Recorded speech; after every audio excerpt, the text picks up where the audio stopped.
लाठी बरसाया विजय सिन्हा पर भी, तुम्हारी लाठी का कोई असर नहीं हुआ है।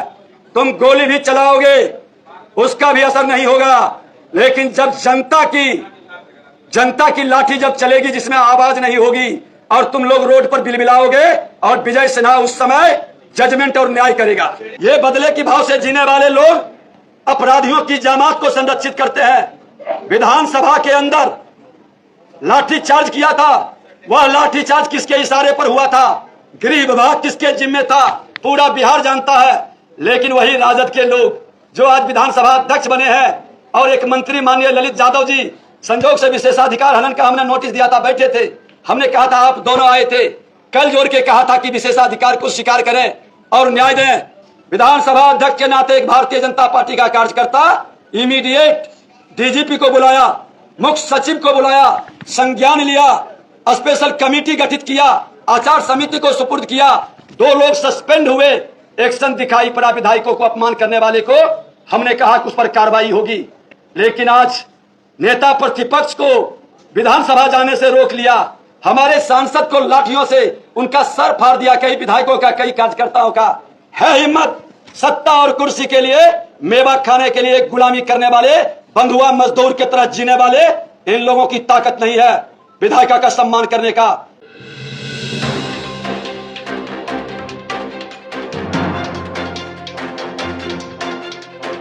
बिहार के अंदर जो वातावरण और स्थिति बना हुआ है, कल हम चियर गांव गए थे, रजनीश कुमार की हत्या, नालंदा जिला मुख्यमंत्री का गृह जिला है, वहीं पर करण बीघा में बूढ़ी महिला और बच्चे की हत्या, नूर सराय के प्रहलाद नगर में किशोर चौधरी की हत्या, काको बीघा में नीतीश यादव उर्फ टेनी यादव की हत्या, खुदागंज सिथुआ में चंद्रशेखर यादव का घूस लेते गिरफ्तारी। ये और जो व्यक्ति अपना जिला को नहीं संभाल सकते वो प्रदेश और देश संभालने की बात बेईमानी नजर आती है। आज मुख्यमंत्री पीएम के सपना के महत्वाकांक्षा को पूरा करने के लिए अपने और आधे दर्जन लोगों को लेकर बिहार को भगवान के भरोसे छोड़कर विपक्षी एकता के कार्यों में लगे हुए हैं और ये विपक्षी एकता बिहार को अराजकता में पहुंचा रहा है।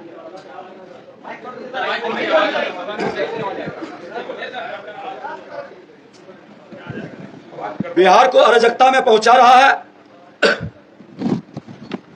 पूरे बिहार के अंदर मैं आपको जानकारी दूं कि लगभग 5000 से ज्यादा लोग जब से महागठबंधन की सरकार बनी है ये हत्या और अपराधियों के गोली का शिकार हो गया।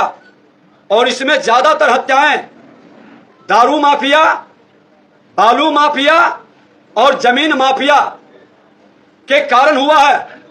और प्रशासन में बैठा हुआ भ्रष्टाचारियों की एक जमात इस तीनों माफिया से मिलकर के समाज के अंदर एक भय का वातावरण बना रहा है। बिहार शरीफ के अंदर दारू माफिया ने जिस तरह से रजनीश कुमार का जियर गांव में हाथ काटा, पैर काटा, फिर गर्दन काट लिया, और एक अजब चीज देखने को मिला कि दारुओं के अपने वो बोतल में भर करके तार के गाछ पर डाल दिया। लोगों ने दिखाया फोटो, हमने एसपी से बात किया। हत्या, इतना निर्मम हत्या के बाद एसपी स्थल पर नहीं पहुंचे। उसी तरह से प्रहलाद नगर में किशोर चौधरी के खेत में लोग जानवर घुसा देते थे, दलित समुदाय से थे, मना किया तो पीट पीट कर मार दिया। 4 दिन तक केस नहीं लिया। जब भाजपा के सामाजिक कार्यकर्ता आंदोलन शुरू किया तो केस लिया, 1 तारीख को हत्या हुआ। आज 15 दिन से ऊपर हो चुका, किसी की गिरफ्तारी नहीं हुई। सरकार में बैठे मंत्री का आरोप लगा रहा है कि उनके दबाव में किसी की गिरफ्तारी नहीं हो रही। मुख्यमंत्री जी, आपके जिले का ये हाल है और यही हाल पूरे बिहार के हर जिले का है। अरे हद तो तब हो गई कि लोकतंत्र की धरती वैशाली में एक मंदिर के पुजारी को पीट पीट कर हत्या कर दिया। वो मंदिर में बाजा बजा रहे थे भजन का। आप जिस गठबंधन में गए यही घटना महाराष्ट्र में घटी तो मुख्यमंत्री इमीडिएट पहुंचा, लेकिन आपको संज्ञान लेने की जरूरत नहीं है। और उस वैशाली की धरती से उप मुख्यमंत्री आते हैं, वो तो सोने के चम्मच लेकर जन्म लिए हैं। और आप मुख्यमंत्री जी पूर्व प्रधानमंत्री मनमोहन सिंह की भूमिका में आ गए हैं। उप मुख्यमंत्री तेजस्वी यादव और आपके बड़े भाई श्रीमान लालू प्रसाद यादव जो कहेंगे रबर स्टाम्प के तरह आप उसका पालन करेंगे।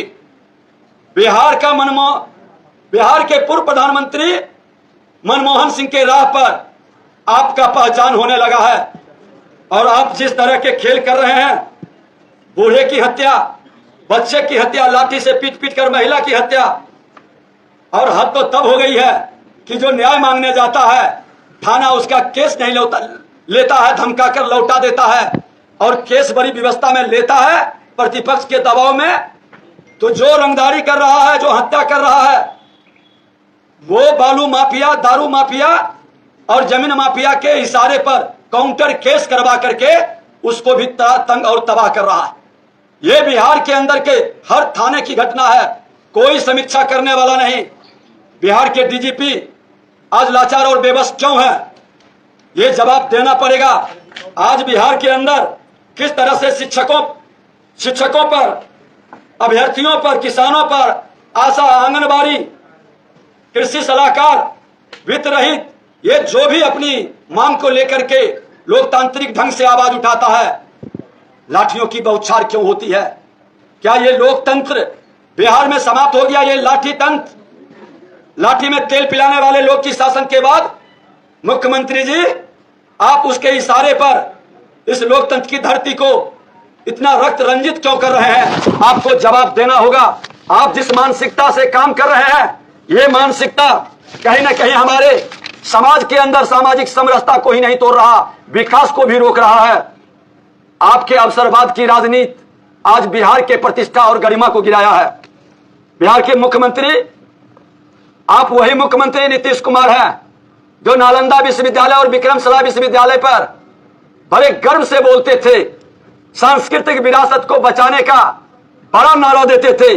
लेकिन आप जिस बख्तियार खिलजी ने हमारे शैक्षणिक सांस्कृतिक विरासत को तहस नहस किया, जलाकर राख किया, उस बख्तियार खिलजी के नाम से बख्तियारपुर का नाम बदलने से भी आप डरते हैं, क्योंकि आप तुष्टीकरण की राजनीति करने वाले लोग वोट को लेकर के अपनी विरासत का भी अपमान कर रहे हैं, अपने बिहार के जनादेश का भी अपमान कर रहे हैं। आज जिस तरह से आप जो माहौल खड़ा कर रहे हैं, ये माहौल कहीं ना कहीं आपके विश्वसनीयता को घटा रहा है। और जिस तरह से आपने भारतीय जनता पार्टी के विधानसभा मार्च शांतिपूर्ण ढंग से लाठियों की बौछार किए और हमारे एक कार्यकर्ता शहीद हुआ, कई लोग आज ब्रेन में लाठी लगी है, अस्पताल के अंदर भर्ती है।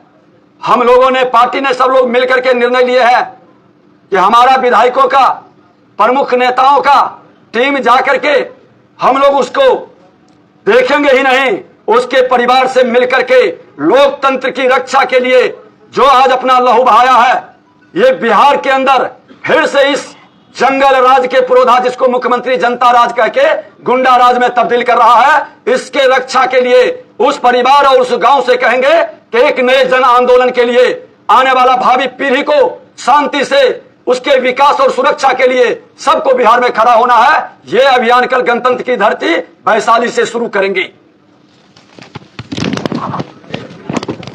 और एक मैं बता दूं कि आज विपक्षी दल की एकता की बात मुख्यमंत्री बड़े गौरवान्वित होकर कर रहे, ये वही मुख्यमंत्री तमाम दागी, वंशवादी, भ्रष्टाचारी, अवसरवादी, सामंतशाही और तानाशाही तुष्टीकरण की राजनीति करने वाले लोगों की जमावड़ा लगाकर राष्ट्र का अहित करने के लिए आतंकवाद, उग्रवाद और अपराधियों का तुष्टीकरण करके सत्ता में आने के लिए बेताब है।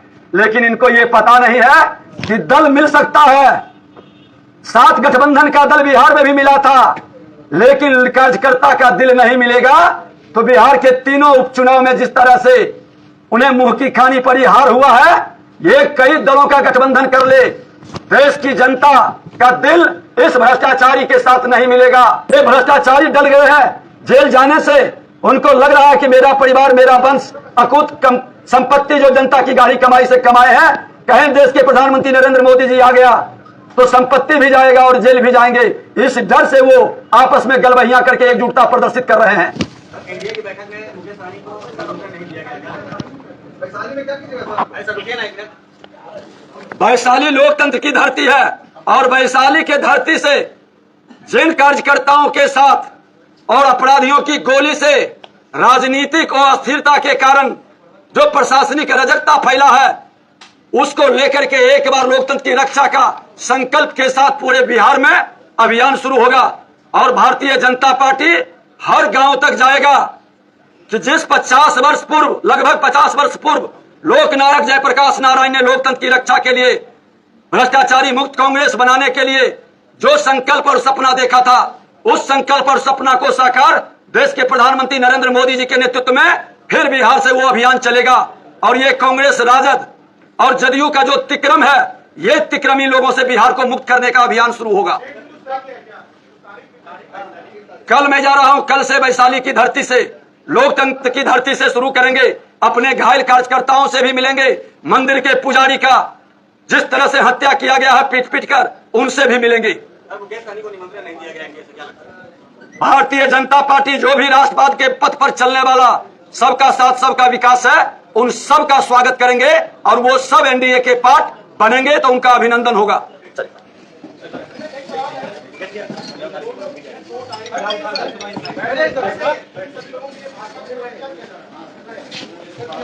देखिए एक चीज मैं बता दूं, मैंने कहा भी है कि आज लोकनायक जयप्रकाश नारायण का जेपी पेंशन शुरू हुआ था और जेपी पेंशन जो कांग्रेस मुक्त भारत बनाने का, भ्रष्टाचार मुक्त राष्ट्र बनाने का, बिहार बनाने का, जाति विहीन समाज बनाने का आंदोलन में शरीक हुआ था, उसको जेपी सेनानी का पेंशन मिलता था। भारतीय जनता पार्टी आज अकेले अपने प्रधानमंत्री के नेतृत्व में जेपी के सपना को साकार कर रहे हैं।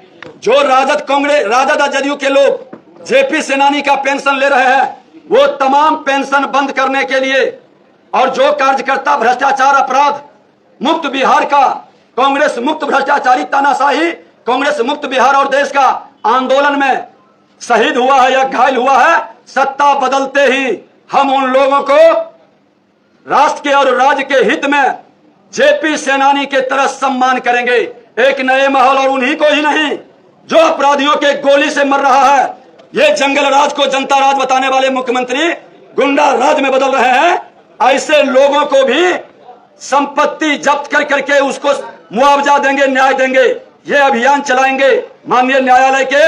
और इस तरह के वातावरण के लिए जब आज जहरीली शराब में आप मुआवजा दे रहे हैं तो दारू माफिया पीट कर मार देता, उसको मुआवजा क्यों नहीं मिलेगा? मुख्यमंत्री जवाब दो। गृह विभाग आपके जिम्मे है, सुरक्षा करना आपकी जिम्मेवारी है। निर्दोष लोग, अपराधियों की गोली से मारा जाता है और आप उसको मुआवजा क्यों नहीं देते हैं? इस पर जवाब देना चाहिए। 5000 से ज्यादा लोग की मृत्यु इधर मात्र महागठबंधन सरकार के अंदर हुआ है। इसकी जांच उच्च स्तरीय कराए, न्यायिक जांच कराए और ये रिपोर्ट सार्वजनिक करे कि जिम्मेवारी किसकी होती है। जो बिहार के गृह मंत्री और बिहार के सुरक्षा देने की जिसकी जिम्मेवारी है, उस पदाधिकारी पर भी क्या कार्रवाई हुई? देखिए, प्रवक्ता की बात हमारे प्रवक्ता बोलेंगे, लेकिन मैं कह देता हूं कि बहुत लाठी बरसाया विजय सिन्हा पर भी, तुम्हारी लाठी का कोई असर नहीं हुआ है। तुम गोली भी चलाओगे, उसका भी असर नहीं होगा।